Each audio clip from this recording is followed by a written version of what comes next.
look at how nature has to be flexible. So we have this really weird approach to eating and exercise, and because eating and exercise are so intricately connected with all of the stuff around weight and body and weightism and all that stuff, I don't really think it's fair to discuss them when you're talking about other types of behavior changes, because I don't think it generalizes.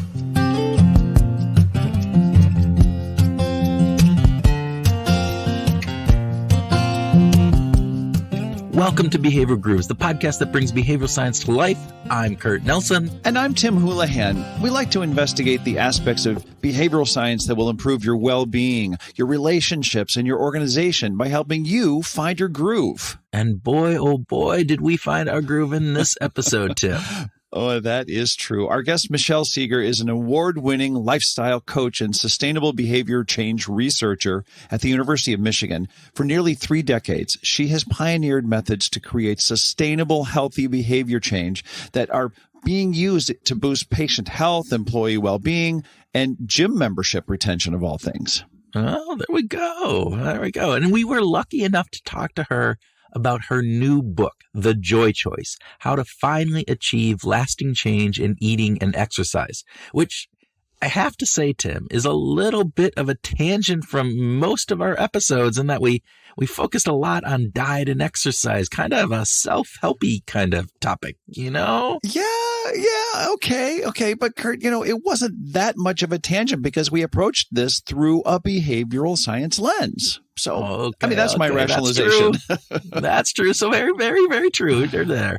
And regardless, it was both fascinating, and I think the insights were very applicable from this conversation, where we not only talked about the psychology, as you said, the behavioral science lens behind achieving success in exercise and eating, but also Michelle provided some tools and some tactics to help us with that. Yeah, she sure did. And we discussed those later in the conversation. So, just want to encourage people to listen all the way through, I guess, basically. Yeah. And when you do listen all the way through, folks, if you like this episode or any of the other episodes that we've done, we would really like you to make the joy choice of going out and leaving us a review.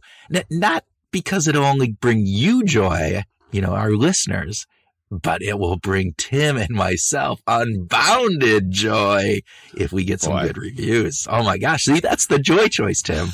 Isn't that what Michelle is talking about? I think it's about leaving reviews for Behavioral Grooves is the joy choice. Totally. Smiles all around on that one. Yeah. That's smiles for sure. Smiles for sure. Okay. So grab your joy connection right now of choice and listen to our conversation with Michelle Segar.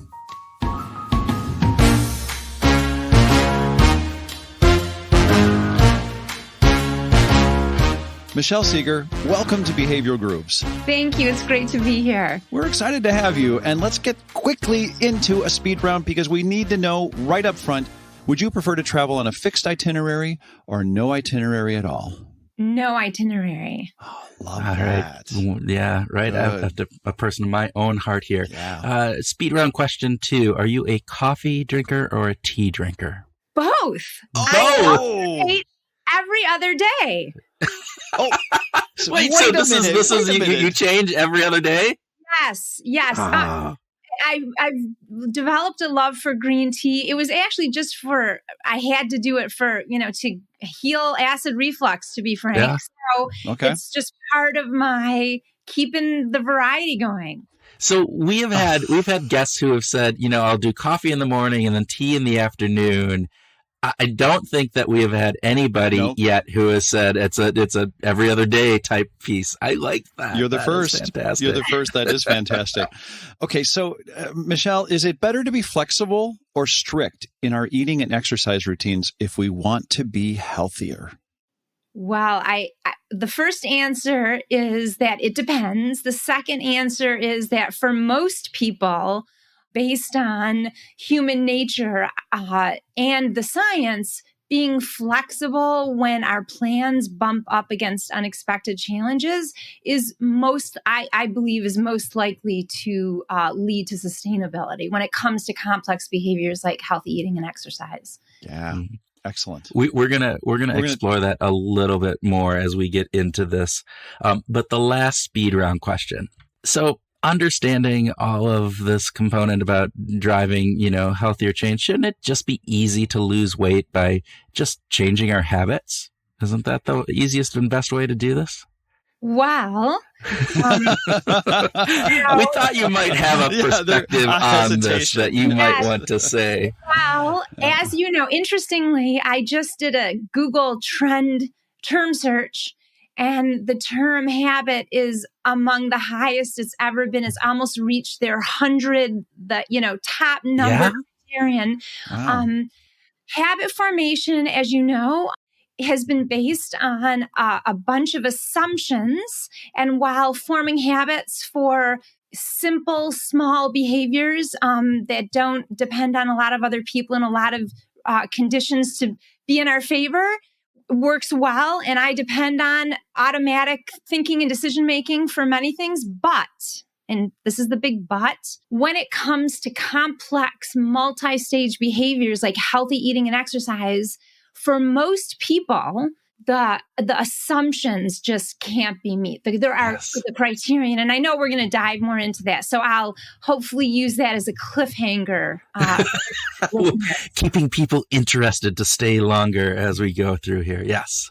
Yeah. Okay. So we are here today talking with Michelle about her latest book, The Joy of Choice. And we see instantly that it's endorsed by one of our favorite guests, Dan Pink, which was pretty cool to see a lovely Dan Pink endorsement right up front. I want to just ask about, you've combined 30 years of research on adopting healthy behaviors into this book. So why this book, and why this book now? So before we go there, Tim, I just want to correct you. It's called The Joy Choice, not The Joy of Choice. So thank you. Yeah.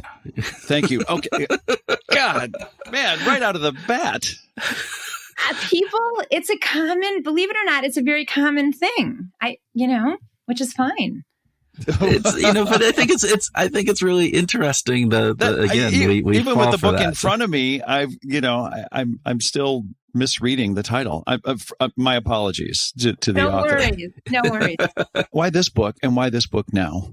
So I have always straddled research and real life through being a health coach and doing research, academic research. And also, in addition to my own academic research, I'm sure just like you both, love to read the literature and see what other people are doing across fields and where there are overlaps and where there are divergencies, and to understand, so where are we right now with decision making and behavior change? And my first book, No Sweat, really dove into a method I developed to help people convert or transform exercise from feeling like a chore to feeling like a gift that people want to give themselves every day. So that was the first book. Now, this book is really a more nuanced investigation and storytelling around, at this moment of choice, that all of a sudden,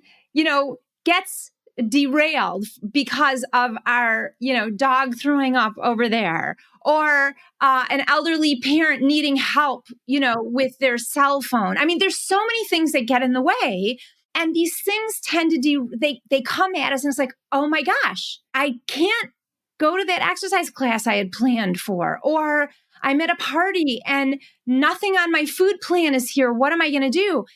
But we haven't been taught how to think about those moments in strategic ways that are not just based on science and the way our brain works, but in ways that will inspire us to make the choice that we're really ultimately going to be happier with, and that ultimately will enable us to stick with our behavior throughout the ebbs and flows of daily life. Yeah, it's interesting as you talk about that the idea that we have life that intervenes in our life, right? That's the idea here. And as Tim mentioned up front, you were it was Dan Pink kind of did a nice endorsement of your book, and his book, Regret, talks about that. And I think a part of what you're trying to get here is, we often would go to that party where none of the food choices are there. And so then what happens is we may eat things that we don't want. And then there's that feeling of regret that's happening. And I think part of what you're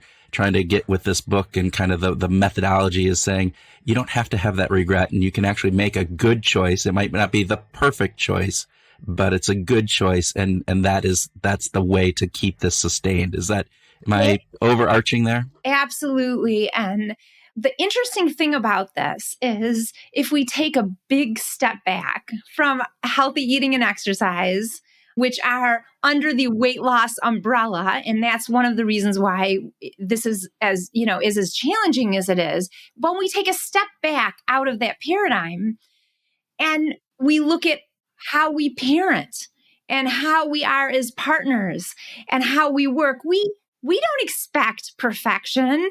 We embrace, we acknowledge, we have, unless, maybe there's 1% of the population that does everything almost perfectly, but the other 99% of us just can't. So in all of these other aspects of our daily life, with these things we have long-term relationships with, sustainability, if you will, we don't expect that we have to hit the bullseye every time. If a dentist office calls and needs to reschedule the appointment, we don't fire them, right? We take it in stride. But when it comes to our eating and exercise plans, if we can't hit the bullseye, we fail. And it's such a stressful moment when we're like, oh my gosh, I can't do it.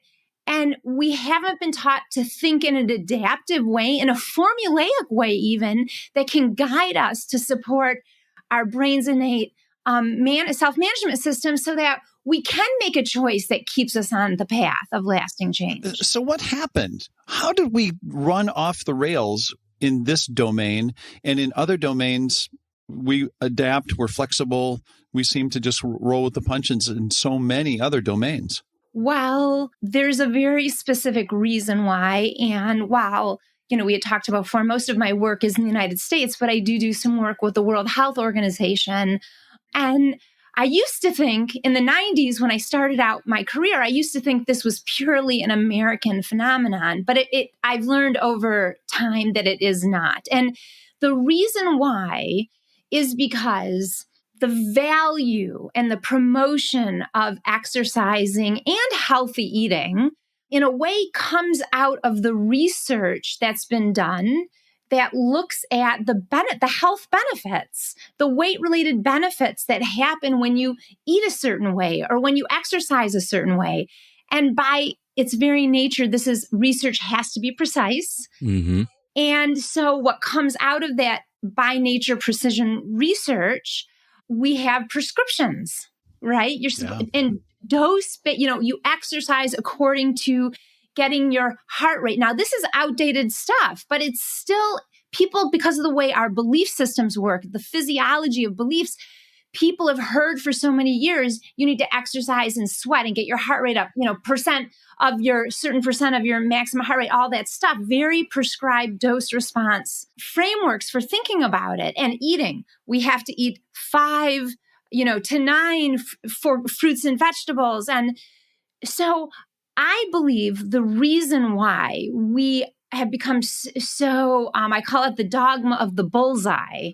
We're so dogmatic about needing to get it perfectly right, is because we've learned to value exercise and healthy eating out of a medicalized paradigm, which is great for doing, research on cells and that sort of thing. But when we leave that paradigm and we enter our hectic, nuanced daily life, there's like a disconnect, because while cells might be very responsive, to certain doses of things, we're much more complicated than that. We have emotions. And so anyway, I'll stop to see if you have any input.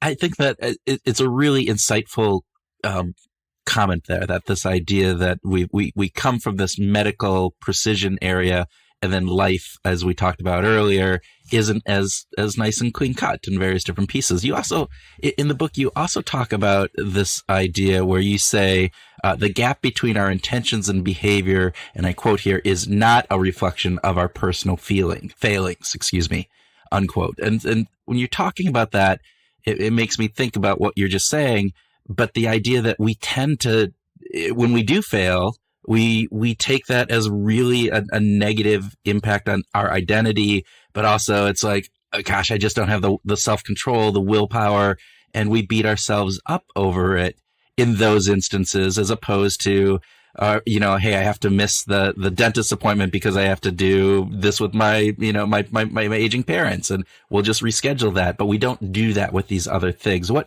do you take from that? Well, I think it's because, so kind of building on the context of why it is that way, we think of exercise and healthy eating as isolated, these things we need to do, but they're not fully integrated in a holistic way into the other parts of our lives. And I believe the reason is also because they are very much associated with trying to lose weight, which is this specific goal, and people get very focused on it. And it's not that there's not good reason. There's so many problems with focusing on weight loss as a goal for behavior change. It's very counterintuitive, and I don't really talk about this very much in the book. I talk a lot about it in my first book. But when you try to change a behavior, like you want to eat in healthier ways, you want to add exercise into your life, and it's tied to a goal that inherently means there's something wrong with you, that embeds past failures and future goals, which behavioral economics teaches us are not as motivating as the immediate reward we feel right now. So that is one of the reasons why it is not integrated into our sense of self, because in a way, it doesn't make us feel good about ourselves. So that's one of the reasons why we need to create, I call it, I'm jumping ahead just to frame it in this conversation. I call it the joy choice. Yeah. When we make the perfect and perfect option that lets us do something instead of nothing, partly because we want our brains, we want our mindsets to consider these choices as something that is going to feed us, that reflects who we are, our values, and as a way to energize ourselves and give ourselves joy so that we can continue on to the next task that is very meaningful to us, whether it's related to our work or our families or our friendships or our, places of worship. One of the things that you talked about in the book, too, that I think ties into this is this.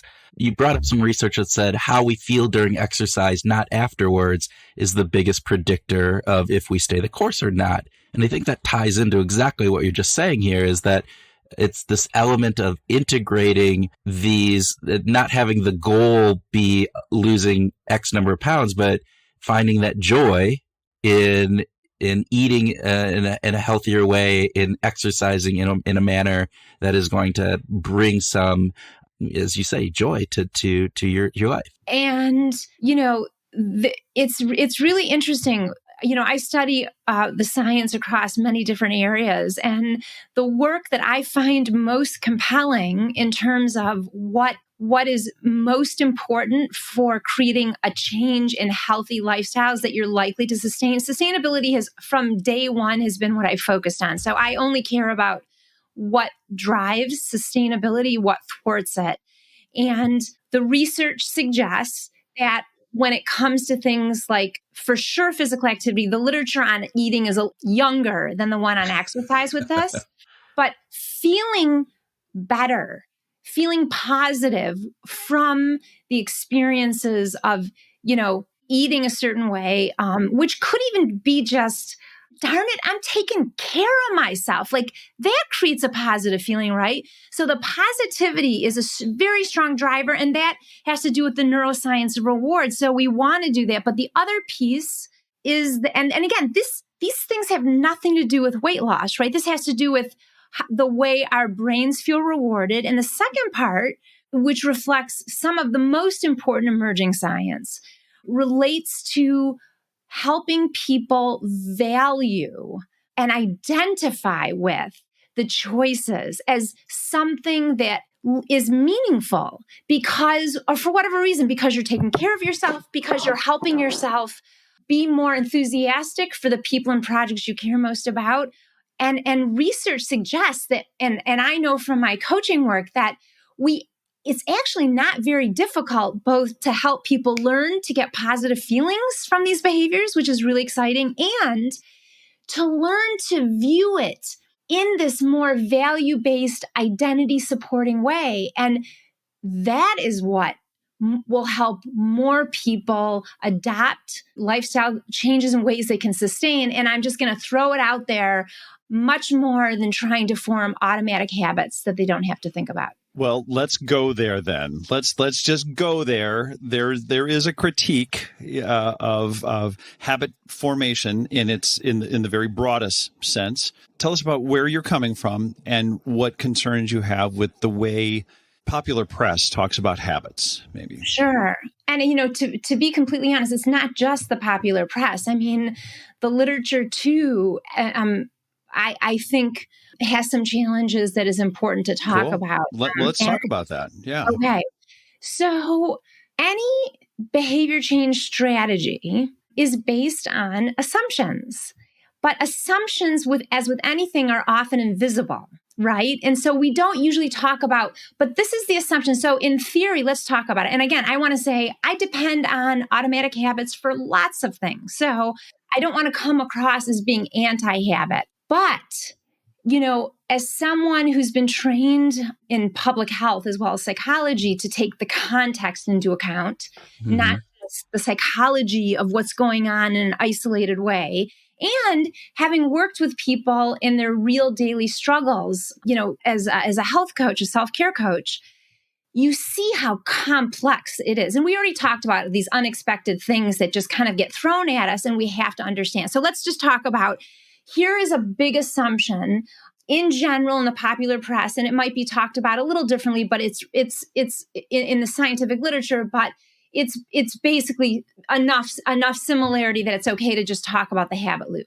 A lot of the books talk about a habit loop where there's 3 steps. There's a cue, a context cue that I walk into the bathroom, I grab the floss, or I put my toothbrush down and I grab the floss, no thinking required. Step 2 is the flossing, no thinking. I just grab that floss and I floss. And then step 3 is some type of positive reward that, again, because of the brain, reinforces our decision-making. And, the way habit formation works is the more we do it, our brain learns these associations and we don't have to think about it at all. And you can understand potentially why that would work with flossing. You're alone in the bathroom. There's no, vomiting dogs for the most part, or people, or, email, those types of things. There's not a lot of that's going to disrupt your, this automaticity that occurs between the cue and the behavior. But, and you can also understand how a barista could learn habit formation with their tasks, right? First of all, that's the job they're getting paid for, but, it's a mechanical rote thing. But let's step outside of the bathroom into our daily life where we are preparing foods. We have to go to the grocery store. We have to be prepared to get the right foods. We have to know what we're going to cook. We have to choose to cook it at the moment. We have to deal potentially with pushback from our families. I mean, there's so many layers that the habit loop, which is elegant, works really well in a situation where there isn't disruption. So its habit formation is based on the assumptions that there really aren't going to be disruptions. In fact, a leading habit researcher says variety is the enemy of habit. If you can't plan your habit, unfailingly, it will never take hold. And that says it all. I think she was really trying to emphasize how important it is as a criterion for forming habits, but it also showcases how problematic habit formation is for a complex behavior where you have to plan it and maybe drive and maybe change and maybe try to do a behavior that you don't want to do, although that's a whole nother conversation why we should not do that anyway. So do you see how it just kind of, the elegant nature of the habit loop just cannot stay standing in the life of most of us. Now, before I end, and I will end soon, I want to say there are some people, and as you know from reading the book, my husband is one of them, who I call habiters, and the rest of us are unhabiters. And people who are habiters and who do have an exercise habit. I mean, his alarm goes off at 5:30 a.m. He's dressed in his exercise clothes, so there is zero friction. There's zero, Wow. ability to deviate from his path. But he does that with other things in his life, everything in his life, right? It is interesting how different people are that way, and I am definitely a unhabiter. As we do, but I do have certain habits, like you said. I journal every night. I floss my teeth every night, and it has become habit, and it automatic, and I don't think about it. I think one of the other pieces, and you bring this up a little bit in the book, is this, that when we are thinking about habits and those types of activities, at least for the vast majority of us, they don't go on for a long, extended. All right, we have 38 different steps as we're doing this with different options and different, variations that we can do here and there. It just doesn't fit into something that is ever going to become a habit.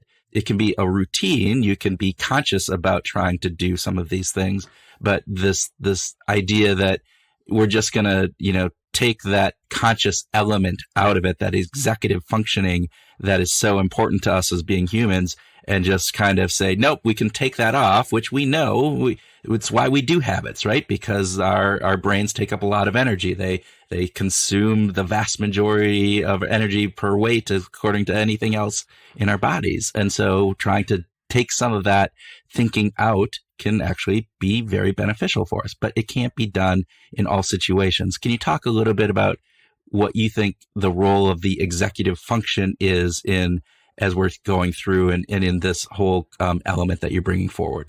Yes. And I'm really glad you asked that question. And before I answer it, I just want to say, because habit formation it's wildly popular. In fact, I don't know if there's anything more popular than habit formation. We assume, I think, that there's a lot of research to support that it leads to sustainable changes. Yeah. But there's actually little research support showing long-term benefits in many behaviors, not just the complex ones. So that's an assumption.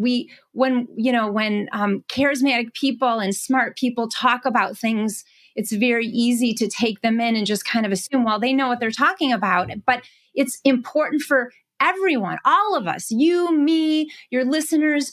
We are all consumers of information, and the beliefs and the perspectives of the people delivering the behavior change information are influencing what they're telling us. And so we need to critically understand where they're coming from. We need to understand the assumptions. Otherwise, it may not be a fit. And unfortunately, consumers of behavior, well, not your listener. I mean, your listeners are listening to this because they care about this, right? Yes. I think it's very important to just be explicit and say that when you want to try a new strategy for behavior change, make sure you understand the beliefs and training that the person has had, the type of people they've worked with or done research on.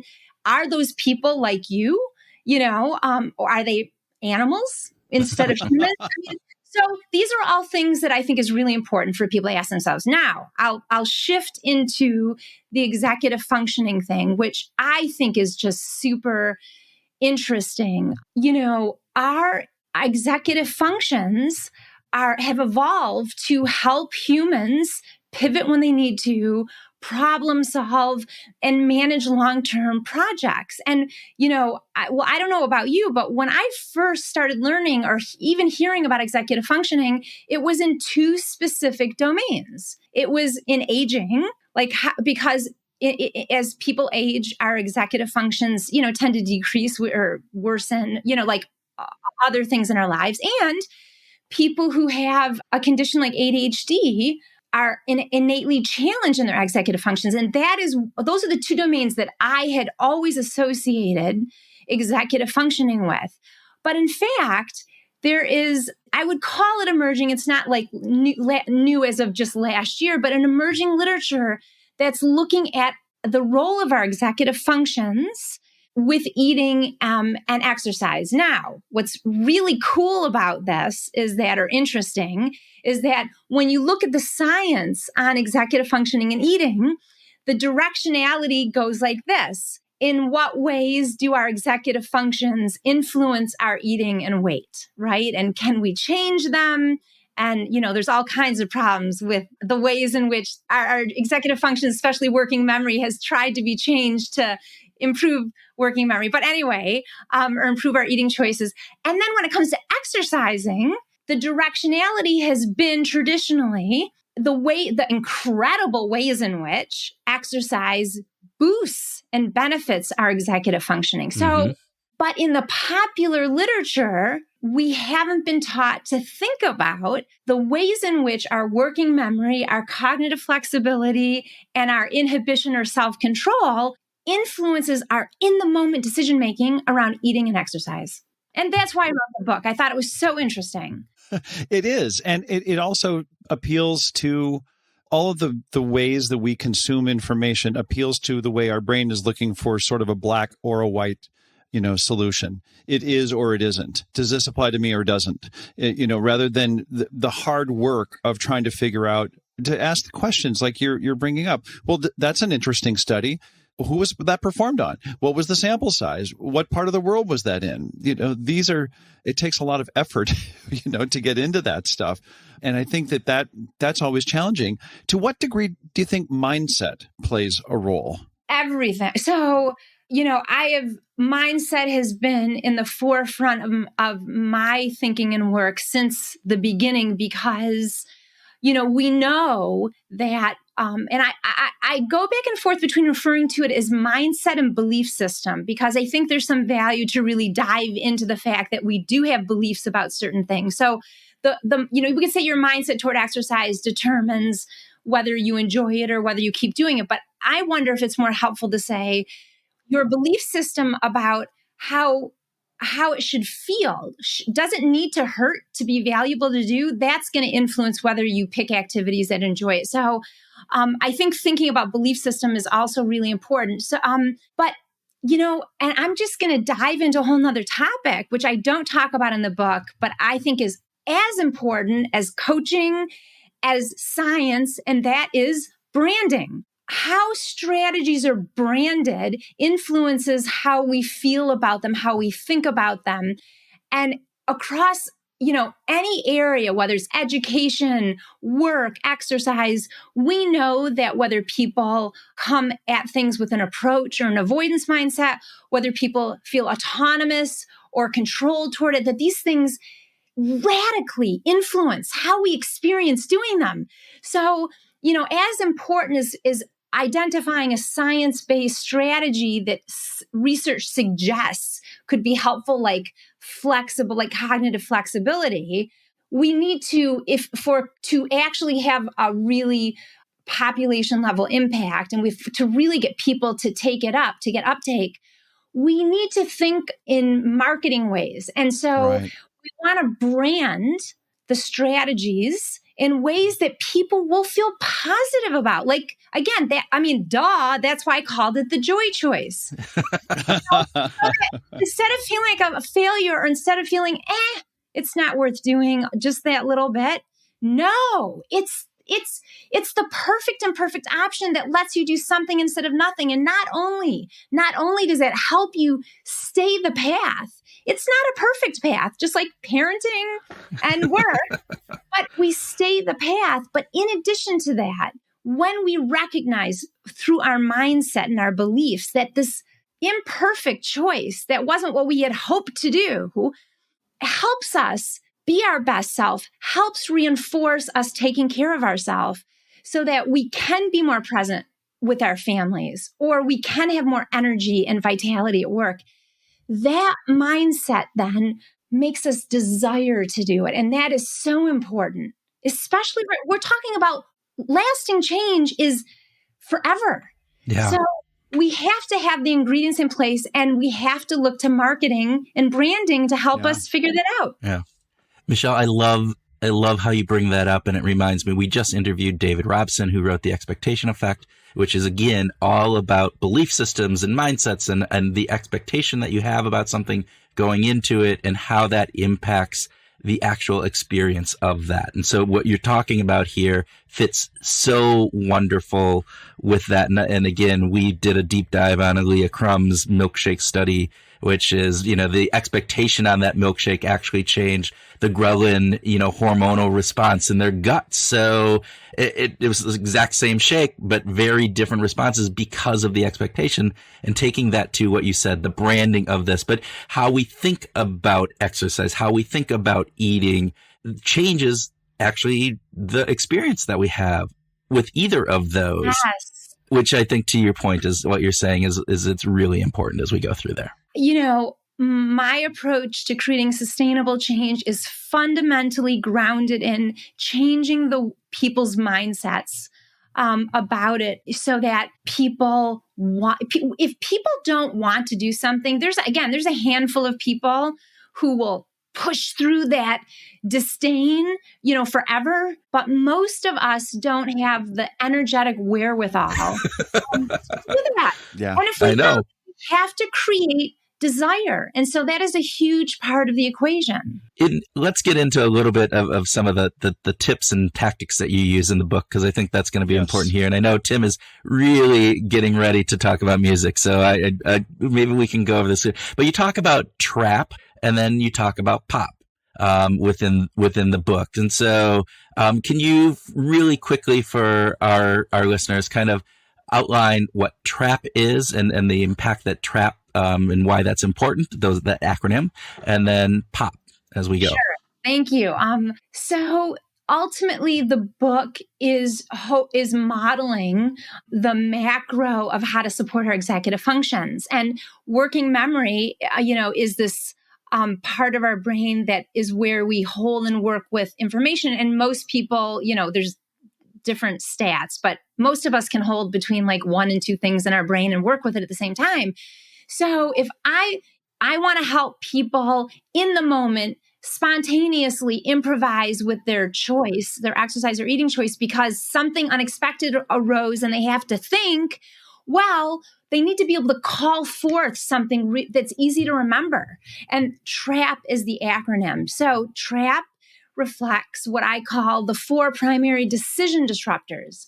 Again, we are talking about the point of choice when we can't do what we hope to do or plan to do. And what winds up happening is these things tend to disrupt us making an adaptive choice. And in my coaching work, I've identified 4 primary decision disruptors or decision traps: temptation, the visceral pull, to stay on the couch instead of go for the walk, or to eat that glistening piece of chocolate cake across the room instead of following the plan. And, once we learn how the brain truly works when it comes to these things, it gives us much more cognitive control. So that's temptation. Rebellion is, and you can see how these things can be very wrapped up with the traditional approach to exercise and eating, which is focused on weight loss and perfection. And research, just pretty unequivocally shows that most of us rebel when we feel that our freedom of choice has been taken away. So that is a really important thing to be aware of. Accommodation is when we can all the time, not sometimes, when we all the time put our own eating, self-care, exercise needs behind our work, behind the needs of other people. If we're at a party and a dear friend hands us something wonderful that she made, and we want her to know that we appreciate her and we care about her, even though we actually feel no rebellion and no temptation, we eat it anyway, even though it's completely not what we want. We feel bad. So that's accommodation. And then the last one, which sets the stage to worsen all of the other ones, is perfection. Because if it can't be all, there's nothing. Yeah. It's all or nothing thinking. And again, we have been socialized in ways when it comes to exercise and eating that cultivates especially rebellion and perfection. And of course, we've been socialized in society for accommodation. And some people would say, and I don't know if this is true. Some people would say that women struggle more with accommodation than men because of gender roles. But those are the 4 traps, decision traps. And then talk about the POP methodology for kind of, as you pausing and the just go into that. I'll let you explain it as me trying to kind of go in there and do it. I'll let the expert talk about it. Well, and again, branding. Yeah. So branding helps people create associations, and that's the type of automaticity that I'm trying to create. I'm trying to create automatic recall of a formula so that people can remember it and have positive feelings to it. Who doesn't want to pop their plan, right? Yeah. So it's a metaphorical action. You can't do your plan. So instead of letting life burst your bubble, you pop it yourself. You take charge. But POP is also the acronym for the formula, the decision tool to guide our thinking in strategic ways. So we'll do something instead of nothing. And here's how it works. First, you pause. I'm like the 10 millionth person in history to say that pausing before a decision is important, right? It's so valuable because it's what gives us a chance to respond in an adaptive way instead of react unconsciously, through rebellion or whatever. Then once in that pause, we can also go, oh, I want to rebel. I see you, rebellion, staring me down. And of course, you probably know Dan Siegel's work, and his beautiful saying, talk about awesome branding and recall, name it to tame it. So when you name your decision traps, you are actually literally using a part of your brain that is conscious and not the, reactive part. So you're taking back some of your cognitive control simply by saying and noticing, oh, I want to do all or nothing thinking. Perfection is right here, right now. Then we can get rid of those distractors and be focused for the next step, which is open up your options and play. Again, the step is branded. Playing is fun. Coming up, what are you can't do what you wanted to do. What are the alternatives here? And most of us have not been taught to think in this flexible way. So it can be challenging and hard for people at the beginning for people. But the reality is that once we start to learn how to slice and dicing, you want to eat the cake.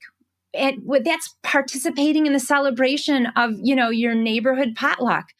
But maybe instead of the whole cake, you eat a third of it. And maybe later that evening you eat something different for dinner. So, and I'm not saying that eating the full piece of cake is bad at all, because we don't want to have things, we don't want to feel like we're being restricted.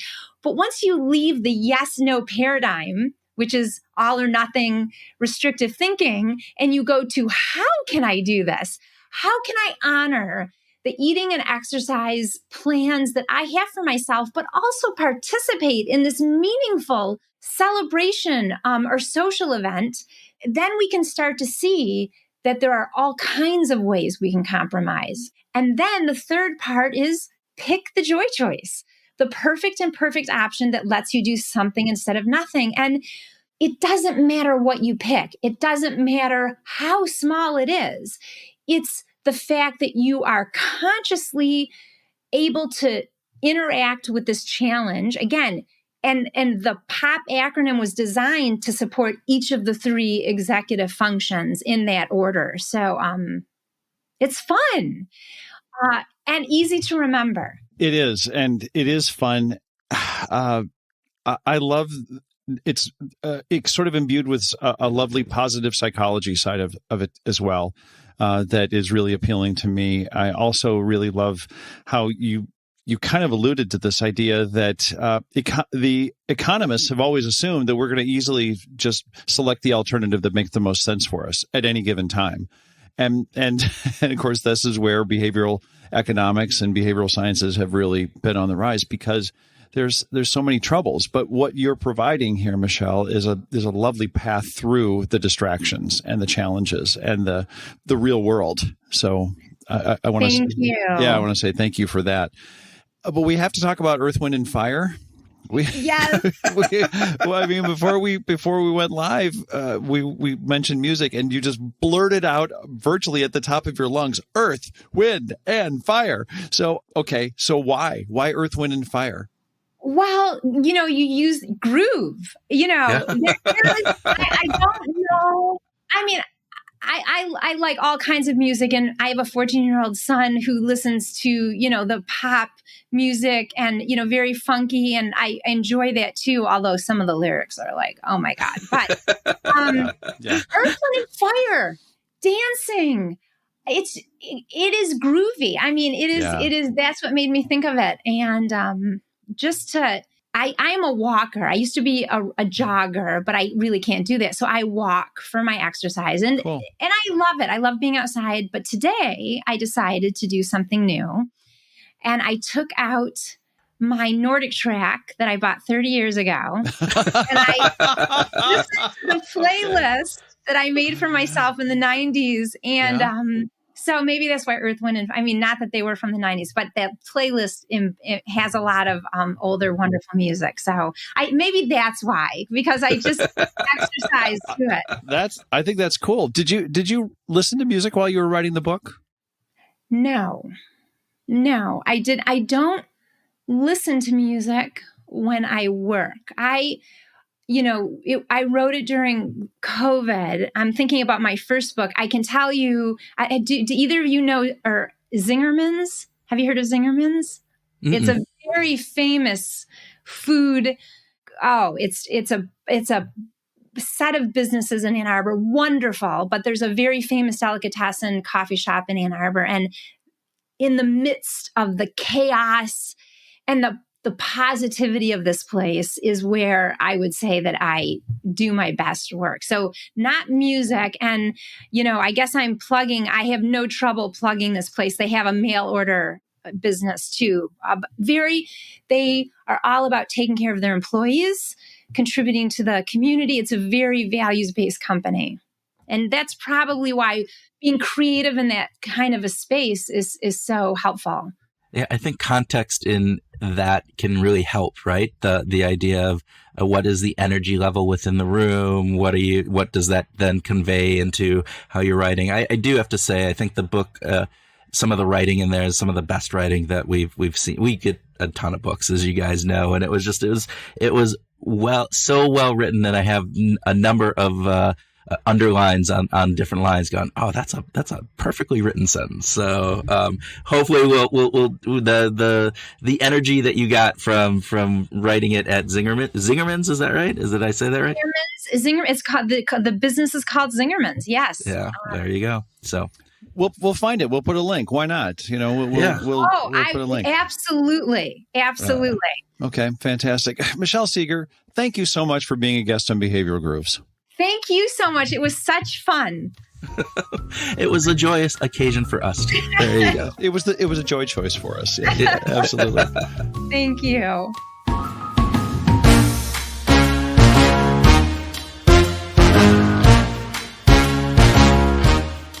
Welcome to our grooving session, where Tim and I groove on what we learned from our discussion with Michelle, have a free-flowing conversation, and talk about whatever else comes into our perfect, imperfect brains, Mr. Houlihan. Taking a quote from Michelle for the grooving intro. Look at that. So when anybody uses brains for any future guests, if you use brains in a sentence, I'll probably pull that in to the grooving session. There you go. Yeah, it's kind of a gimme, isn't it? Yeah. So perfect, imperfect. Actually, I do like that though. I mean, think that just the concept of perfect, imperfect brains. I mean, we're perfectly designed for being imperfect. There you go. Yeah, man, I just see it every day in my own life. I'll tell you that. I don't need a reminder. Yeah, I look in the mirror and I see the imperfect Kurt. There you go. That's how it works. All right.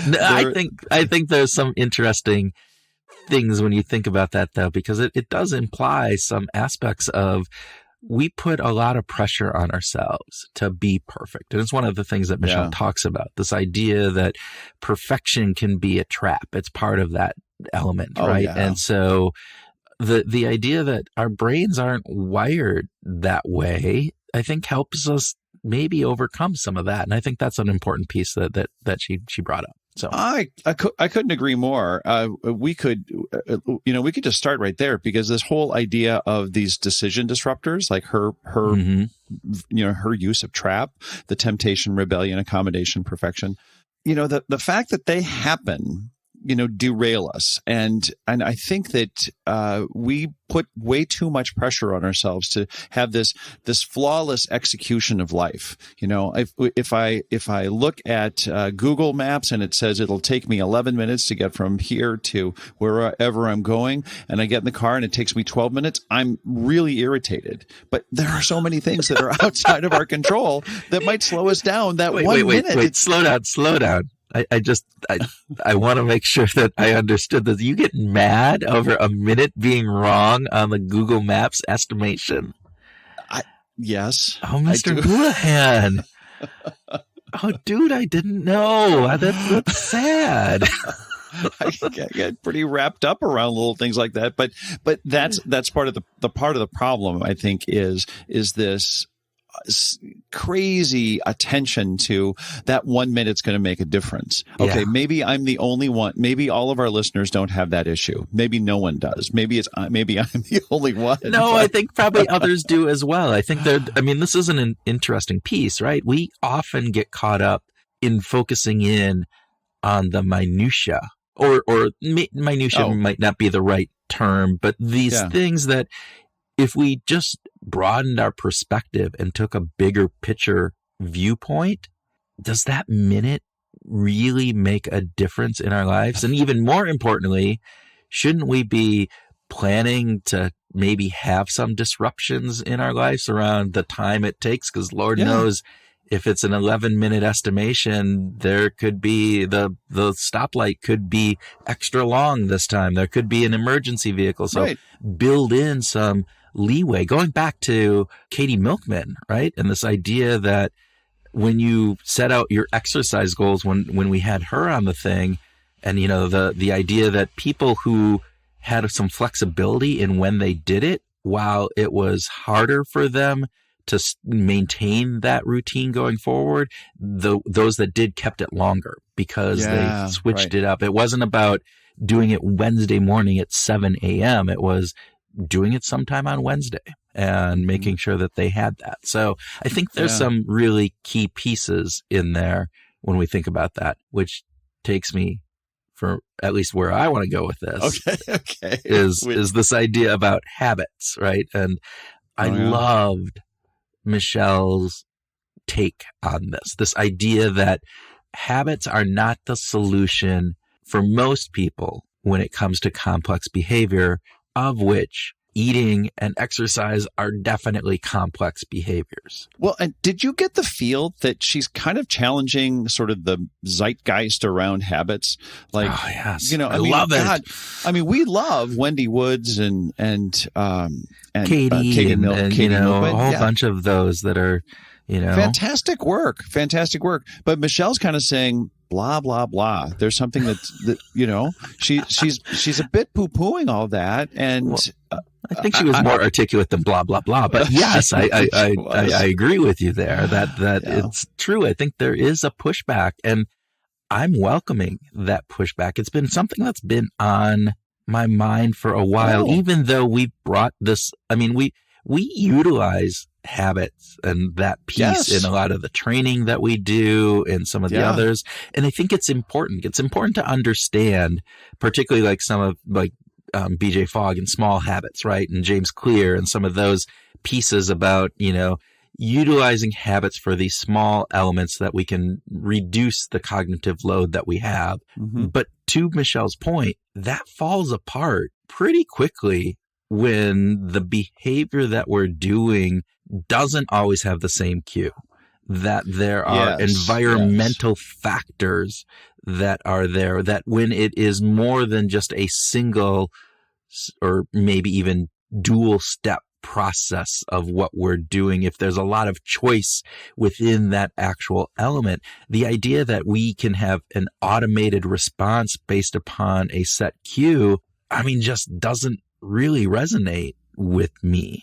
Because the cues change are on a constant change, basically. And that's not to say that, I think Wendy Wood led the research on establishing that roughly 40% of our day, our waking hours, could be construed as habitual. So they can be habitual, and that doesn't mean, but I think there's an element that if we're trying to drive purposeful change in our lives, that the purposeful part of that, I think, is really relevant. And by setting up routines that do require cognitive energy and effort, that you are much more likely to succeed in the long run, to the sustainability of this that Michelle talks about. I mean, I go back and forth on this because we've talked about this, right? So my nightly routine, or maybe it's my habit, is I will go in, I will brush my teeth, I will then floss. And I have a rule that I set up for myself. I go, I don't care how tired I am, how quickly I want to get to bed, I will floss at least one tooth. And I took that from BJ Fogg, this idea that I will, so I have to, and I can't mark my calendar unless I floss at least one between two teeth, right, over whatever it is. But when I do that, then I don't just do one, I tend to do the others because I've started. I've now, got the floss, wrapped it around my fingers, got my mouth open and doing that. And so very, very rarely do I ever stop at one or two even. I end up doing the entire mouth for the most part. And then I take my medicine, and then, I can make my check mark. And I keep going back and forth on that. Is that a habit or is it a routine? Because it's not something I consciously think about it. It's not something that just happens rote. So, I mean, by the strict definition of a habit, it isn't really fall within that. But it also isn't something that takes a lot of cognitive effort for me. It's very simple, but there is a element of that is, thinking about it. So, well, I think this is actually really good to talk about, because we could say on one hand that the cue that is triggering this is walking into the bathroom at night as you're preparing to go to bed. Mm-hmm. However, how you get there, when I think about, if we're to have John Barge in this conversation, I say, well, what got you there? Like what were some of the contextual things that led you to go to the bathroom at that time, and how are you entering that space? What are your expectations? Yeah. How did you come to that? What if Aaliyah Crum were here and we were talking about expectations? You might be like, my God, I am the tiredest tonight that I've been in weeks, and all I want to do is just get in the sack. Yeah. And so there's all these different things that are bringing complexity to that simple, if we want to construe entering the bathroom as the cue, there's still a bunch of things that are influencing that. I have to make a choice to enter the bathroom. Yeah. Right. I mean, I'm choosing to do that as opposed to laying down on my bed. Yeah. So okay. It's interesting. This goes back, actually, the very, very, very, very first Behavioral Grooves event ever. Oh yeah. Our first meetup at French Meadow in the back room back in 2017. Was it 17? It was. It was it was August of 2017. It was later than that, wasn't it? September? It was in the fall, September, October. Anyway, it was a long time ago. But we talked about this. This was the conversation that we led. It was habits versus routines. Yeah. And we had some really interesting conversation about, is it just this continuum where, where does that switch over the nomenclature of, is it a habit to turning it into a routine? And what are those demarcation points? Or is it something fundamentally different than, are they two separate kind of processes that go on in our brain? Or is it some component of a continuum? Anyway, I just remember that. That was fantastic. So anyway, I've been thinking about it for a long time.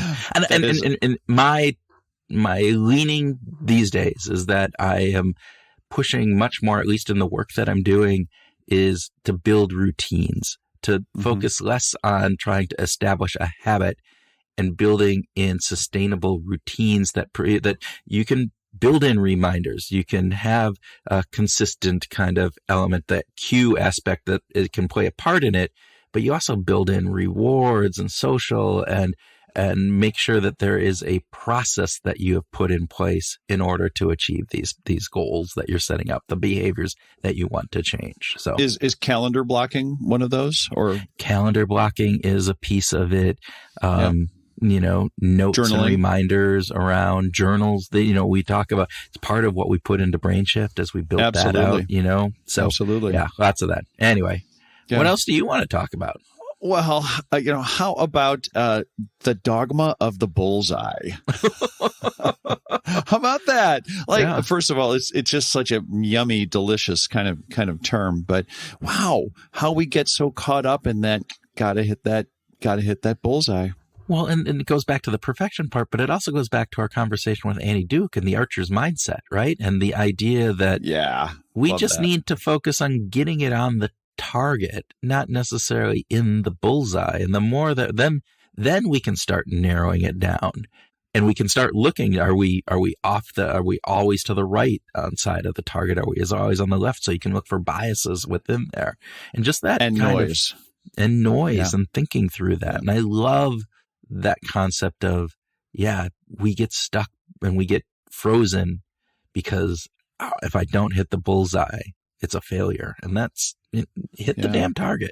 Who cares if it's in sometimes you got to care if it's in the bullseye, but for the most part, just hit the damn target, and then you can adjust and figure out what you need to do. Yeah. And I'm seeing in the world of media, I'm working with a company now that spends a lot of money on TV ads and things like that. And you go, man, you put a lot of time and effort in constructing 30 seconds or 60 seconds worth of media that's going to be, a video with a storyline, and there's going to be branding associated with it. And there's got to be benefits and features associated with it so that people understand what you're talking about. And it's a lot to build into a very short amount of time. And then you just test the hell out of it. To find out what do people think before you spend millions of dollars to put it on, a major network. Even then, with all of that attempt to make sure that it is closer to the bullseye, not just on the target itself, you still don't know how it's going to play in the real world. And sometimes, the leadership is really good, my company, to go, okay, we did all the right things. We actually went through the right process. It was good decision-making process, and which I love.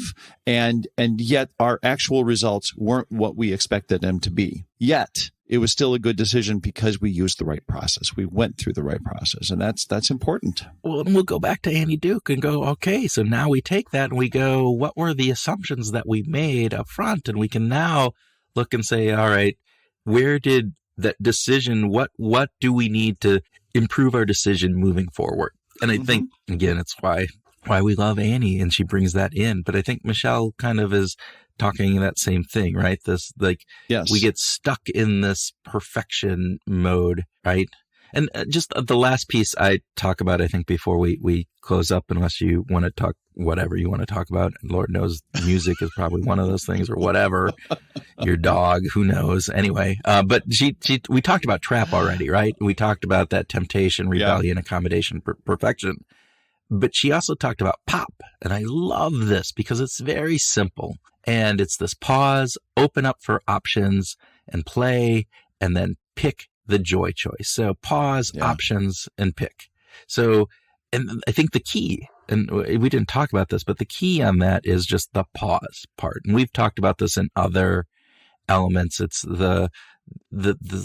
we get so caught up in just doing that we never take a step back and sometimes move from a system one thinking into a system two. I don't think you even have to get that deep. I think you just need to allow that moment or two to settle in, to allow the system one to actually maybe play out a couple different alternatives that you can then make a choice from. So, Well, if I could actually just plug BrainShift for this, this is an opportunity where it doesn't have to be this formal thing, like you said, to move into System 2 thinking, but with the prompts that go along with the daily journaling in BrainShift, then you kind of get this tiny little bit of reflection, just a tiny little bit. And just by having that little bit of reflection, I'm just going to confess I'm a user. And so, I'm rewarded with just having a different prompt come up. And, yesterday I got this prompt that was like, what do you think other people are grateful for that you did? I love that prompt. And that, that totally twisted my thinking. And it actually caused me to stop and think. Yeah. And that's a good thing. Well, thank you. We designed those in there specifically to do some of that. I think one of the tricks that we've used, I don't know if it's a trick. One of the tools that we've used is the concept of, I like that better, 2 breaths, 7 breaths, right? This idea. And again, I know you were like where did that come from? And I said, some Japanese thing, and we're looking, we can't find it. Anyway, it's a good tool regardless.